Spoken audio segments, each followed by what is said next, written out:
And here we go. It is our Game of Thrones Season 7, Episode 5 recap here on the hashtag DORK YouTube channel. Episode 5, Davey, was entitled Eastwatch, and it's actually getting a bit of criticism, I would say. Criticism, you say? I think it is. I enjoyed it. I'll get into the reasons why I enjoyed it, but I think the pace, which we've talked about all season, which has gone really fast, I thought you saw it again in this episode where they've gone 6 seasons trying to build up this really huge map, and then all of a sudden they make it seem really small with people being able to get here and there and everywhere in like a drop of a hat. Well, I think you have to suspend some disbelief. I mean, like what difference does it make if, you know, John got back to the wall in like a week or two?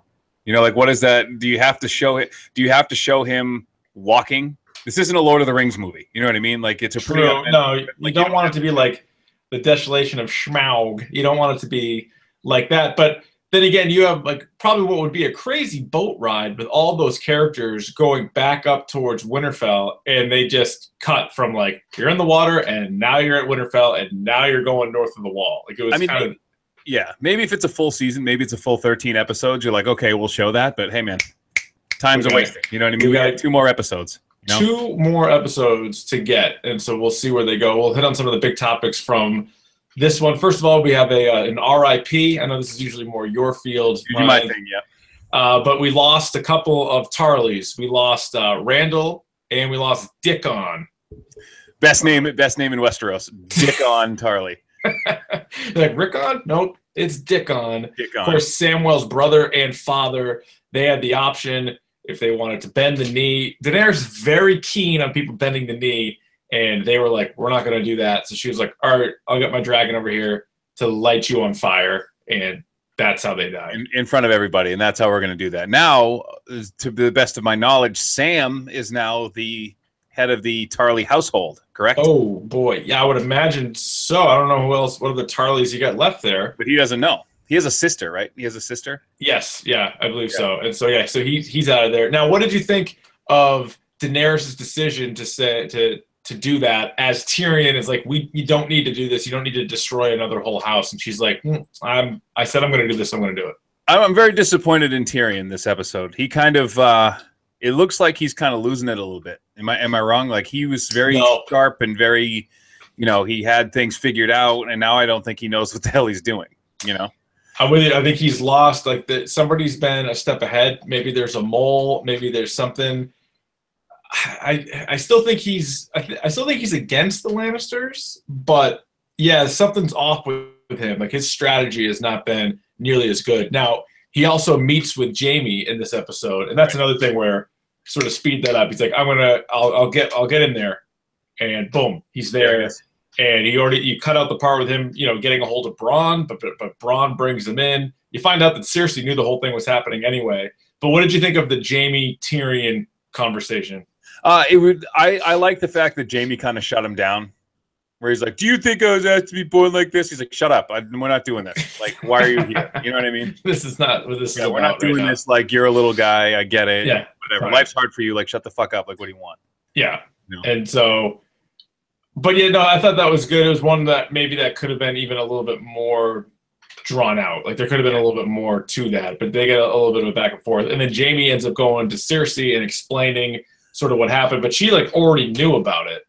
I guess dropped the bomb on him too, huh? Wait, let me rewind a second. What did you think of Jaime and Bronn just like miraculously getting out of that water with nobody around them? Like I thought, remember last week we were thinking they might be prisoners or they might drown. I mean, we didn't think they would really drown, but they potentially could have, but they just begin the next episode like safe.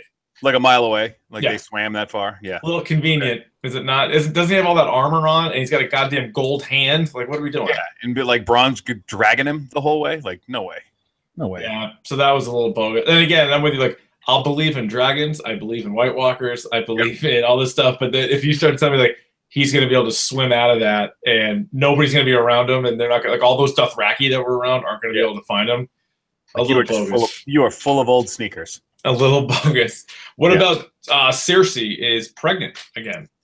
Yeah, that kid's not going to see that kid's not going to see the light of day. And so remember that episode where Cersei was younger and she the prophecy that she heard from the old lady. All of that has come true. So she said Robert would have 20 kids. She would have 3, but none of them would ever rule. Oh, yeah, like they would all die before their her. crowns would be gold, and their shrouds would be gold. Yeah, she would watch all of them die. And there was only 3. They didn't say 4. So, and we've seen all 3, and they've all died. What was also curious is Jaime's like, "Who are you gonna say is the father?" And she's like, "You." And I'm like, makes you wonder if even he is the father, or is she just telling him that she's pregnant so he'll be on her side? Oh, maybe because she thought she was losing him a little bit. He was going to lose him. And then, do you ultimately think? I think we've talked about this in a recap before. Will he be the one to kill her? Maybe. Yeah. And then, like, once he finds out that she's not pregnant, she might be done for. And not only that, but if she goes to Dragonstone, I don't think she's walking out. No, I don't think she's going to go to Dragonstone. She's tell her to bend the knee. See what happens. She's for sure not going to bend the knee. I think if they get a hold of one of the, like a White Walker, which to capture one of those is going to certainly be a trick, but that's the only thing that she's going to believe it. And even then, she's probably going to think it's like a fake or whatever. One of the other big scenes in the episode was Jon Snow, his sort of intimate interaction with Drogon. He gets to touch the face a little bit. Yeah, intimate interaction is a little bit misleading. He touched his face, so let's just. But the dragon got really close to him. Yeah, and then he smelled him. Like, do you think he can like smell like a dog? They can smell who he is. Yeah, he knows he's a Targaryen. The dragon's smarter than we are. I bet he knew right away. And Daenerys sees that, and she's like, oh. Like, oh, ta. That's like when a single mother has like the kid likes the new guy like for a second. Like that's exactly what that was, because she's the dragon asked like, "Where's my new dad?" He's like, "It's right here. You approve? This is gonna be a lot easier than I thought." Yeah, is he gonna take me to the zoo to see other dragons? Yeah. So that was a nice moment. I also like as you jump towards the end of the episode. Again, it was thrown together pretty quickly. But how about the crew that they got rolling at the end? It's like the Game of Thrones Justice League or Game of Thrones Avengers, where you have Jon Snow, Davos, who I know will stay out of the fighting, but Davos is a part of it, Gendry, who we'll get to, Baratheon's kid, the only really surviving Baratheon kid, Jorah Mormont, you got Tormund Giantsbane, you got the Hound, you got Beric Dondarrion, and Thoros of Myr. Like, what a ridiculous crew that is. It's like the Magnificent Seven. It really exactly what that is. It's unbelievable. Yeah. And like most of them hate each other, but individually, again, they're all great fighters. Like pretty much. I mean, they're all going to be able to hold their own up there. And I guess the bad part is somebody's going to die. Who do you think out of that group is going to be the first to go? It's probably who's the drunk? I forget.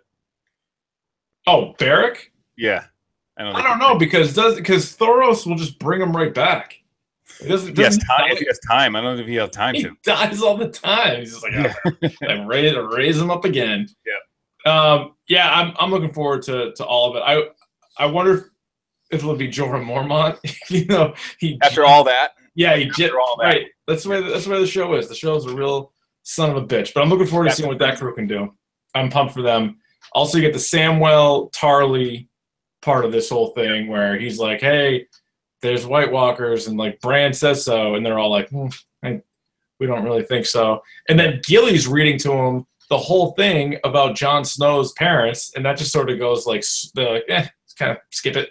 Yeah, he just he was too focused on how many shits the guy took. Mm-hmm. And that's his favorite part. Yeah, that was his favorite part of the whole thing. And I think he was frustrated with these experts who don't take any action. You know what I mean? So they claim they're experts on everything, but don't do anything. Like we talked about it last week. Like, how easy was it for him to cure grayscale? And they just knew how to do it. They just didn't. Yeah, something's up with that. And like they clearly, if they alerted, as Sam told him, he's like, if you guys point out that there's White Walkers, there'll be there'll be a truce, and they can go and kill these. And like he says, maybe for good, and then you can get back to dealing with your other nonsense. And they're like, They're like, I don't know, man. Like, we're gonna go take a schwitz. Let's see what else we got. And catalog it so we have it written in the annals on this day. What do you think about the Arya Sansa element in this episode where you also get Littlefinger kind of mousetrapping Arya a bit, and he sort of lures her in. Now, I don't think anybody saw this in real time, what the note was that she pulled out. No, but you did see it on the internet. It's all over the internet streets, and we'll tell you if you've missed it to this point. It's basically go all the way back to season 1, what Cersei made Sansa write right before Ned Stark actually got beheaded. Like, basically, come to King's Landing and be like, Joffrey's the man. And so she's going to read that, which she signed and everything else. But my question is this. Well, a couple things. I love Arya. Arya's my favorite character.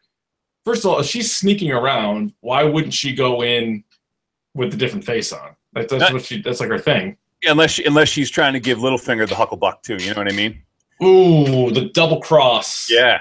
The double cross. Son of a bitch. But she's not dumb enough to read that and to honestly think, oh, Sansa must like the Lannisters? Like, come on. Like, she knows that's not going to be well, right? there's definitely that thing where he's trying to pit them against each other. So it's So then one of them probably heavy-handed right now, So one of them would be the lone wolf, right? Yeah. And rather than the pack of wolves.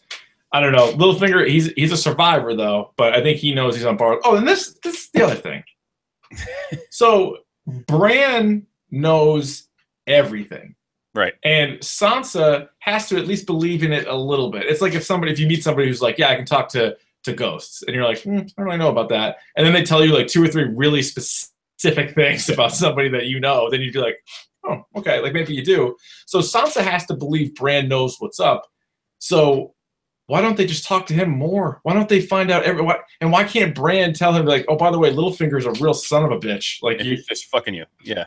That doesn't make any sense to me. Like Arya should probably talk to him. Not literally. The other thing too is I think maybe Bran knows that this is going to work out the way it's going to work out, and he's not going to interfere. He's like the Watcher from Marvel. Exactly. Like he's like, all right, I know this is how this is going to play out, and it's going to play out the way I want it to. So I'm just going to sit back and let it and watch. Yeah. No, I suppose that's true. Because Theon and Littlefinger are their days are numbered. Yeah, you got to be right. I would think so. Yeah, yeah. We always do our updated guess who dies next episode game. Yeah. Again, we only lost a couple of Tarleys, although the House Tarley is really struggling at this point. Yeah. So next week, are you going Littlefinger? Who are you going with? No, we got 2 episodes left.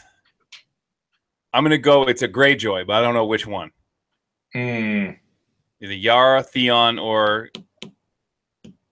Euron. Oh, Euron. Yeah. Now, any chance that we didn't see Euron sleep with Cersei and knock her up? Yeah, maybe. And what's going on with Grey Worm? He's going to die. He's going to die. He's going? He's going to die. Just like in a horror movie. As soon as you have sex. Already dead. And we just have sex, dead. Yeah. Yeah. He could be. Are we going to get more dragon? I mean, we got a lot of dragons these last. We need more dragons. I think when you saw on the preview for next week with all the guys running away, like this was a bad idea, like fucking run. I think one of the dragons is going to come bail them out. Yeah, there could. Oh, the other thing, Drogon got shot with that arrow, and I was terrified. He seemed fine. Fine to me. He's the strongest of the 3, right? So he didn't even have the arrow in him.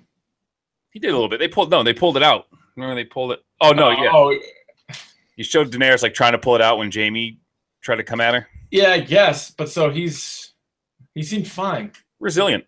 No worse for they're wonderful, wonderful beasts. They recover like Wolverine, I guess. I don't know. Maybe. I don't know enough about. They're lizards. Well, they regenerate, don't they? Were they around with the dinosaurs? I think they are dinosaurs. Dragons are dinosaurs? I don't know. No, dragons are dragons. Come on, man. Yeah. Flying snakes. Do you think there were dinosaurs at one point in Westeros? That's a good question. We got a shark. He read the books. Yeah. But we do know, a mild spoiler, that when dinosaurs roamed the earth, people were cosplaying. We do know that. Spoiler. My God. Looking ahead to our next podcast, we do know that our next episode, we went to Boston Comic Con, and we had one guy who was a cosplay expert, and you knew the interview was going to be good because he approached us, not the other way around. Aggressively. He wanted to talk to us. He was excited. He shared his passions of cosplay. and so that'll be a good one. So tune in for that. But anything else on Game of Thrones? I know I'm forgetting a couple of other things but overall, did you like the episode? Yeah, I mean, we have 2 left, and usually the penultimate episode of every season is the best one. Like, I feel like that's always the case. Like, that's Battle of the Bastards, Blackwater. Was Red Wedding a penultimate one? What? Was Red Wedding penultimate? No, that was the last. That was the finale? I think so. We may never know. We may never know. Yeah, we may never know. Unless one of us looks it up on IMDb, which... We could. Yeah, we could do that, but I don't really feel like doing that right now. You could leave it in the comments at this point if that's what you wanted to do. But I know at least those 2, the Battle of the Bastards. I know the Battle of the Bastards and Blackwater were the penultimates. Got it. Yep. Very good. I'm trying to think who I think will be the next person to die because it's tough. Like, hopefully that Magnificent Seven crew that you were talking about, hopefully they survive a little bit. Oh, Gendry. I meant to talk about Gendry. They did a great joke in there about Davos being like, oh, like, you're still, I thought you'd still be paddling your boat or whatever, because he's been out of sight, out of mind for a while. Yep. And my sister-in-law, Nicole, who did one of the recaps with us, I think it was episode 2 maybe, she was asking me before last episode, she was like, what's going on? Like, where's he? Like, where's he been? So I was like, it was a great call. And so we found him, and as soon as he pulled out his weapon of choice, the hammer, you're like, this is great. And you just couldn't wait for him to use it. Like, when they're on the beach, you're like, bludgeon those guys, bludgeon those guys. Well, it's funny. They were like almost out of there, and I saw Tyrion show up, and I went, oh, shit, like out loud. I was like, shit. Yeah, you're like, son of a bitch. Yeah. And I love how Davos is like, listen, like, we don't need to tell Jon Snow about who you are. Like, just keep that to yourself. Like, we'll keep it, don't tell anybody. He's like, hi, I'm Gendry Baratheon, like, bastard son of Robert Baratheon. Yeah. And Davos was like, yeah, I told him to, not tell anybody. I love how, too, and he's like, well, he's like, Davos is like trying to convince him to leave, and he's like, all right, let's go. And he's like, what? he's like packing his stuff. He's like, let's get out there and do this. Now, do you think they're able to get a White Walker? At some cost. I'm telling you, not everyone's making it out of that. They can't, because we saw the White Walkers this episode, yeah, and they look like they are vast. There is thousands of them, and they're all pretty much like Walking Dead style herded together. So I don't think it's going to be difficult to get like a random one off to the side and be like, hey, come here for a second, and then we're just going to cut you up and bring you in for evidence. Probably should have done some sort of series of traps and lures. Ooh. Yeah. What would you use to bait a White Walker? Like a kid. A baby. Yeah. Yeah. Maybe Cersei's baby. Who knows? You gotta let that one play out. And then you do that old chestnut where you put the rope, like they step in the rope and you put them up in the tree. You know what I mean? I love that one. Yeah. Or you just put a kid in like a box and you pull the string and the box falls on him, and the kid's still stuck in there with it. I mean, that's, cost of doing business. But a good sacrifice, though, think about it, to save everybody. Hey, in order to make an omelet, you know what I mean? No, I do know what you mean. The other tie-in from Comic-Con and Game of Thrones is we were walking around and we saw that one store that was selling all of the house flags. That was pretty sweet. Like, Stark and Lannister and Baratheon. They had Targaryen. Then we look over Bolton. They had a Bolton flag. Like, who's the dick who buys a Bolton flag? Or a Baelish flag, who doesn't even have a house. Yeah, why would you make a Baelish flag? I don't get it. I mean, technically he's the ruler of the Vale, but like that just because he married what's her name and then killed her. But like, I wouldn't trust anybody that has just a Bolton house flag. No. There's no use for that. All right, any final thoughts on this or future thoughts for episode 6? This is going to be the best one of the season, hands down. And I believe that the people who are pissed off that it's taken them so a short amount of time to get from place to place, like, cut it out. It's fine. You know what I mean? Like, that's like your biggest complaint. Like, they got there so quickly. Like, you should be thanking them for getting them there quickly.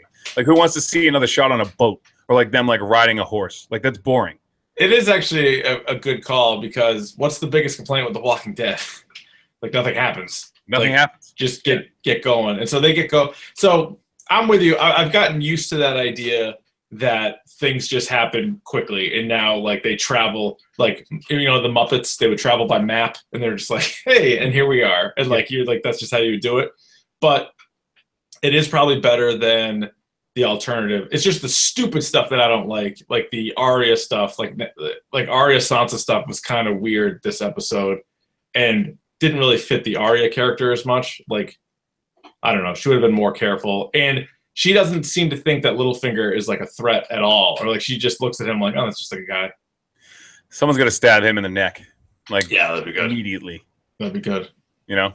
I'm tired of that shit. I'm tired of him, and I'm tired of fucking Theon Greyjoy being a pussy. Like I'm tired of it. Yeah, like it's frustrating. Like every time Theon Greyjoy is on screen now, I like get mad.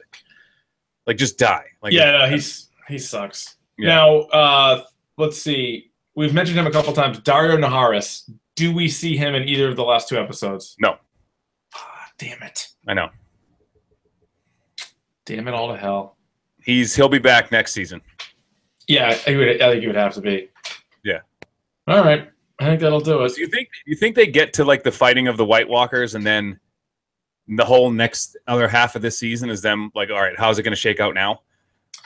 Man, you would hope that the final episode of this season would be a crazy battle with the White Walkers, but it seems like this episode is just going to be our Magnificent Seven getting a White Walker, coming back, somehow showing the people of King's Landing, and then there needs to be a kind of truce where the King's Landing in the north and everybody sort of team up just to take care of them, and maybe you get that in the last episode. And then they say like, we'll figure this out later.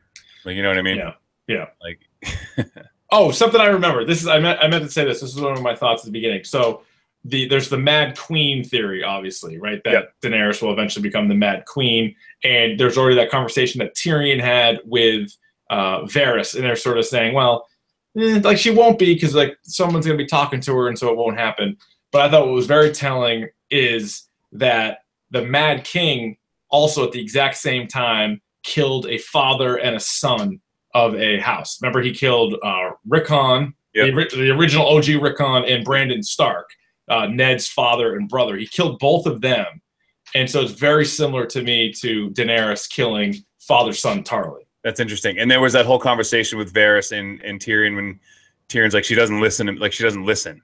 Yeah. Like, he's the hand and she doesn't listen to him anymore. So well, that's kind of his own fault, but it's very telling that she's not playing by the rules anymore. She's playing by her rules, that is. That's right. You know? So it only took about 20 minutes, but that was, I think, my best point. So well, you got to save the best for last. That's true. Keep them watching and keep them begging for more. And we'll be back next week for episode 6 recap. And again, another plug of our podcast episode, which should be out sometime Wednesday night or so. A little bit later this week than normal, but it should be worth it. Boston Comic-Con, we interviewed a bunch of good characters. A lot of nice people, Ryan, I would say. I poured through the footage. It is worth it. It is worth a little bit of an extra weight. So, all right. It's good. Good stuff, Ryan. We'll talk to you soon. I'll see you later. All right, then.